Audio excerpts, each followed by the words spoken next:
மந்திரமா மலர்களையும் உனக்கு அலங்காரம் செய்து வைத்து இந்த மாடோடு வீதி எல்லாம் மாடோடு வீதி மகராசா வந்திடுவா இந்த தேரோடு வீதி எல்லாம் தேரோடு வீதியில நீ விளையாடி வந்துடுவா இன்னார வேளையில அந்த மணிகண்ட சுவாமியும் எங்கிறது வருகிறதுன்னா அந்த பந்தளத்து எல்லையிலிருந்து கூப்பிட்டு அழைக்கும் போது அருளும் மெருளோடு ஆட்ட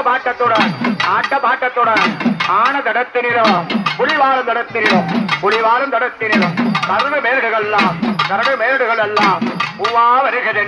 பூவா வருகிறதுன்னு கூப்பிட்டு அழைக்கும் போது ஐயா மணிகண்டா ஐயா எப்படி வராருன்னா அண்ட கிட்டுங்கோ ஆகாசம் தத்தளி அந்த கிரடம் வந்து வட்டமிடும் அவரோட வெட்டி சுத்திடும் அந்த மாயவர் அகுராமனும் இன்னார வேலையில அவரோட வெட்டைக்கு ஆட்ட பாட்டத்துடன் சத்தத்துடன்